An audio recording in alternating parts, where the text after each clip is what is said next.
Hello दोस्तों, आज हम लेकर आए हैं आपके लिए उत्तराखंड करंट अफेयर के महत्वपूर्ण एमसीक्यू जो आपके आने वाले एग्जाम जैसे कि लोअर पीसीएस और वीडियो के लिए महत्वपूर्ण साबित हो सकते हैं। तो चलिए हम शुरू करते हैं। उत्तराखंड में भूस्खलन अर्ली वार्निंग सिस्टम पहली बार कहाँ लगाया जा रहा है? तो भूस्खलन अर्ली वार्निंग सिस्टम जो लगाया जा रहा है वो हमारा चक्राता।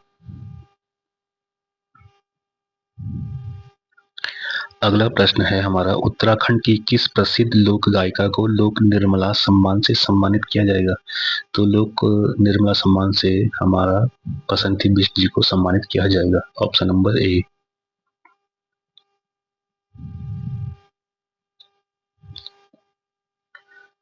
अगला प्रश्न है, हाल ही में उत्तराखंड के किस व्यक्ति को इंडिया बुक ऑफ रिकॉर्ड में स्थान मिला जिन्होंने रामायण पर 10,000 प्रश्नोत्तरी तैयार की? तो इसका जो सही उत्तर है वो है आपका Devendra Chamoli. Option number B.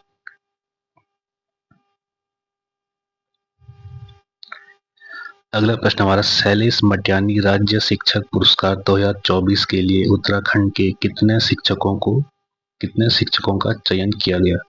तो 2024 के लिए 16 शिक्षकों का हमारा चयन किया गया। दोस्तों, शैलेश मटियानी जी का नाम, जिनका मूल नाम था वो था आपका रमेश चंद्र मटियानी।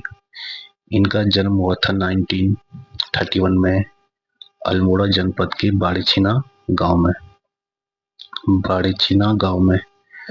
जो ये पुरस्कार शैलेश मटियानी शिक्षक पुरस्कार, इसकी जो शुरुआत हुई थी आपकी 2009 में हुई थी।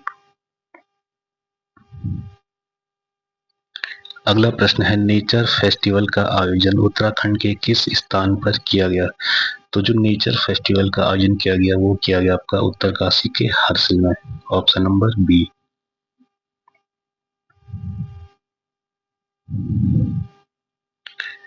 अगला प्रश्न है, तिलोथ विद्युत गृह जिसे केंद्रीय सिंचाई एवं ऊर्जा बोर्ड का प्रतिष्ठित पुरस्कार मिला किस जिले में स्थित है?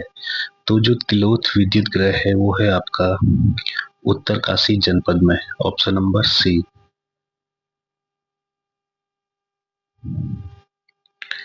हाल ही में कौन सा जिला अपना वायरलेस सिस्टम विकसित करने वाला भारत का पहला जिला बना? तो अपना वायरलेस सिस्टम विकसित करने वाला हमारा रुद्रप्रयाग। ऑप्शन नंबर सी।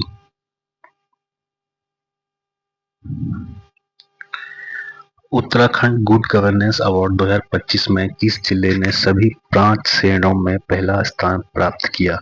तो सभी 5 श्रेणियों में पहला स्थान प्राप्त किया वो किया आपका नैनीताल। और जो ये 5 श्रेणियां थी वो थी आपकी शिक्षा, स्वास्थ्य, प्रशासन, कानून व्यवस्था और महिला सशक्तिकरण।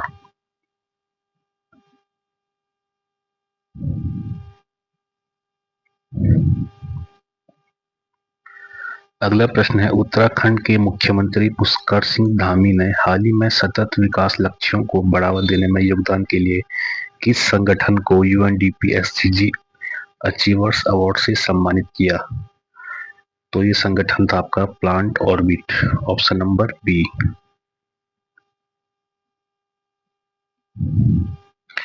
अगला प्रश्न है, उत्तराखंड में कुपोषण के प्रभाव को कम करने के लिए शुरू किए जा रहे मिशन का क्या नाम है? तो हाल ही में उत्तराखंड सरकार ने मिशन ओजस की शुरुआत की। मिशन ओजस में उत्तराखंड में कुपोषण के प्रभाव को कम किया जाएगा।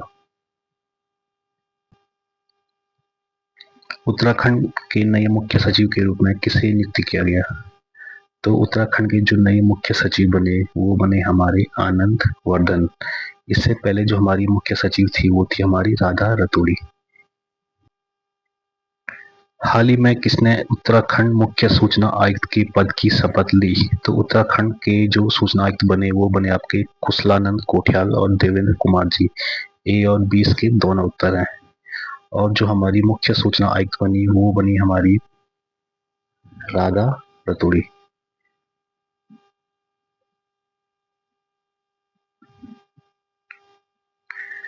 हाल ही में किस मोबाइल ऐप को मुख्यमंत्री पुष्कर सिंह धामी द्वारा जल संरक्षण अभियान 2025 के तहत लॉन्च किया गया? तो जल संरक्षण अभियान 2025 के तहत धामी जी ने हमारा एक ऐप लॉन्च किया जिसका नाम था भगीरथ ऐप। और इस ऐप की जो थीम है वो है हमारा धारा मेरा, नौला मेरा, गांव मेरा और प्रयास मेरा।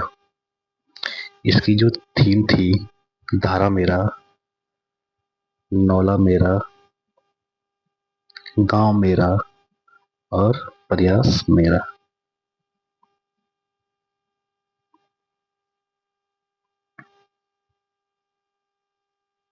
अगला प्रश्न है, हाल ही में रियल टाइम मॉनिटरिंग के लिए वीएलटी बैकएंड सॉफ्टवेयर विकसित करने वाला देश का पहला राज्य कौन बना? तो जो रियल टाइम मॉनिटरिंग के लिए वीएलटी सॉफ्टवेयर जो विकसित किया वो क्या हमारा उत्तराखंड ने। ऑप्शन नंबर सी।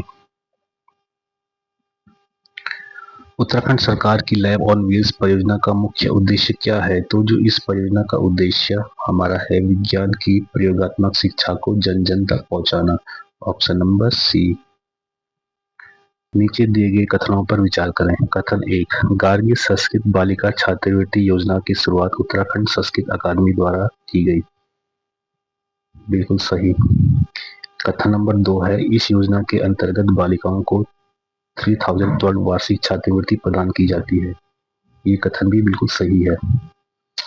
तो इसमें कथन 1 और कथन 2 दोनों सही हैं, इसलिए सही ऑप्शन हो जाएगा option number C.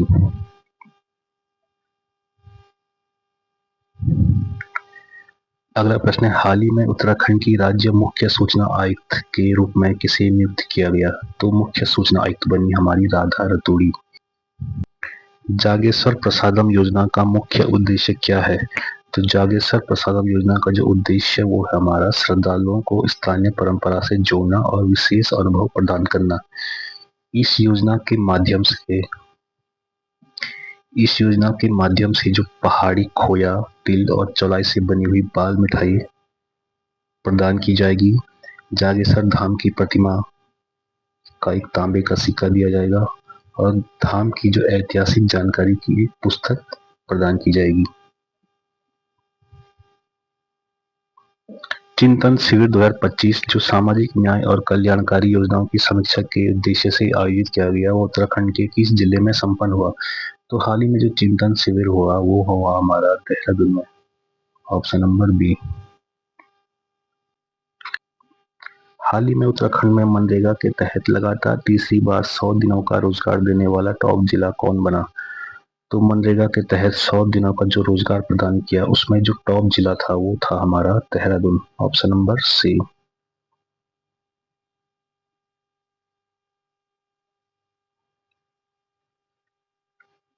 Garhwali film Meri Pyari बोई किस विषय पर आधारित है? मेरी प्यारी बोई जिसके जो डायरेक्टर है वो हमारे मुकेश दसमाना जी। इसके डायरेक्टर हमारे हैं मुकेश दसमाना। मेरी प्यारी बोई जो पहली गढ़वाली डिजिटल फिल्म थी जिसका निर्माण हुआ था आपका 2004 में। मेरी प्यारी बोई इसका जो विषय है पलायन और पहाड़ की महिला का संघर्ष इस मूवी में दिखाया गया है। ऑप्शन नंबर सी।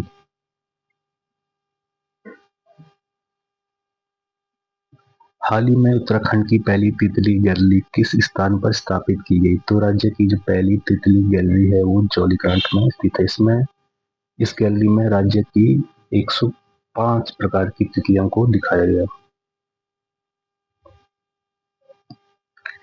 हाल ही में उत्तराखंड के कपकोट विकासखंड ने आकांक्षी ब्लॉक की डेल्टा रैंकिंग में कौन सा स्थान प्राप्त किया? तो आकांक्षी ब्लॉक की डेल्टा रैंकिंग में कपकोट को उत्तराखंड में पहला और देश में 40वां स्थान प्राप्त हुआ। जो ये आकांक्षी ब्लॉक की डेल्टा रैंकिंग है वो जारी की जाती है हमारी नीति आयोग के द्वारा। आकांक्षी ब्लॉक कार्यक्रम, इस कार्यक्रम का मुख्य उद्देश्य उन ब्लॉकों की पहचान करना होता है जो सामाजिक और आर्थिक संकेतों में पिछड़ रहे हैं। तो दोस्तों ये थे हमारे उत्तराखंड के करंट अफेयर। अगर आप उत्तराखंड के करंट अफेयर को सबसे पहले पाना चाहते हैं तो आप हमारे इंस्टाग्राम पेज को फॉलो कर सकते हैं जिसका नाम है अलग ज्ञान, या फिर आप हमारी वेबसाइट अलग ज्ञान .in पर विजिट कर सकते हैं जहाँ आपको एमसीक्यू फॉर्मेट में सारे करंट अफेयर उपलब्ध कराए जाते हैं। धन्यवाद।